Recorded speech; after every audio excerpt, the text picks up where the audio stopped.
പത്തിയൂർ പഞ്ചായത്ത് സ്വദേശിനി തങ്കമണിയുടെ ജീവൻ നിലനിർത്തുന്നതിനായി ഹരിപ്പാട് കരുതൽ ഉച്ചയൂണ് കൂട്ടായ്മയുടെ നേതൃത്വത്തിൽ സൽക്കാരം സംഘടിപ്പിച്ചു.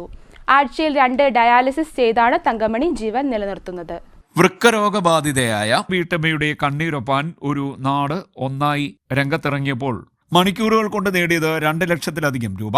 പത്തിയൂർ ഗ്രാമപഞ്ചായത്ത് 20-ാം വാർഡ് രാമപുരം കീരിക്കാട് സന്തോഷ് ഭവനത്തിൽ ശിവൻകുട്ടിയുടെ ഭാര്യ തങ്കമണിയുടെ ജീവൻ നിലനിർത്തുന്നതിനായി ഹരിപ്പാട് കരുതൽ ഉച്ചയൂണ് കൂട്ടായ്മയുടെ നേതൃത്വത്തിൽ സംഘടിപ്പിച്ച സൽക്കാരത്തിലൂടെയാണ് തുക സമാഹരിച്ചത്. കരുതൽ ഉച്ചയൂണ് കൂട്ടായ്മയുടെ 472ാമത് ചലഞ്ചാണ് അവസാനിക്കുന്നത്.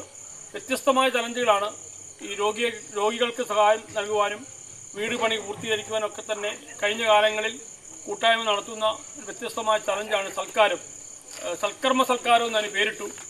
രാവിലെ ഉച്ചയ്ക്ക് 3 മണി മുതൽ ഈ കഴിഞ്ഞ ദിവസങ്ങളിലൊക്കെ ഈ വീട്ടിലെ ഈ അമ്മയുടെ മകനും സുഹൃത്തുക്കളും ശംഭുവും ഇവിടുത്തെ തോറ്റ മെമ്പറും ഒക്കെ തോറ്റ മെമ്പറും ഒക്കെ തന്നെ കുറേയധികം വീടുകളിൽ ടെലിഫോണിൽ വിളിക്കുകയും ക്ഷണക്കത്ത് നൽകുകയൊക്കെ ചെയ്ത് അതിൻ്റെ അടിസ്ഥാനത്തിൽ കുറേയധികം ആൾക്കാർ ഈ വീട്ടിൽ വന്നു.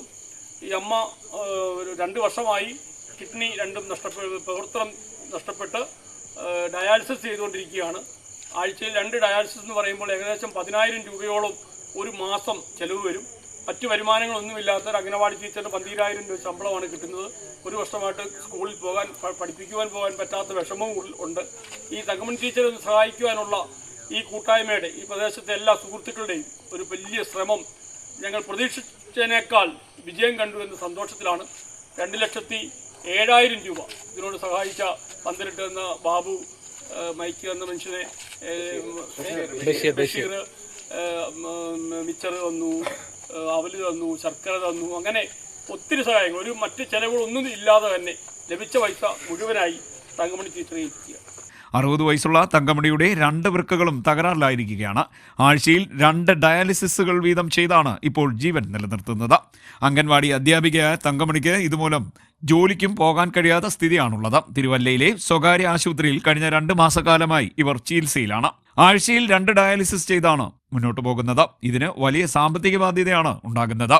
കുടുംബത്തിന്റെ ദയനീയ സ്ഥിതി അറിഞ്ഞ കരുതൽ ഉച്ചയൂണ് കൂട്ടായ്മ ചെയർമാൻ ഷാജി കെ ഡേവിന്റെ നേതൃത്വത്തിലാണ് സൽക്കാരം സംഘടിപ്പിച്ച് തുക സമാഹരിച്ചത്. ശംഭു പ്രസാദ്, ലത, ബാബു, എസ് പിള്ള, ജോസ് സാമുവൽ, ജോമോൻ, അഷ്റഫ്, വിഷ്ണു, ഗോപൻ, കണ്ണൻ, അന്നമ്മ തുടങ്ങിയവർ പങ്കെടുത്തു. CDNet news, Kayamkulam.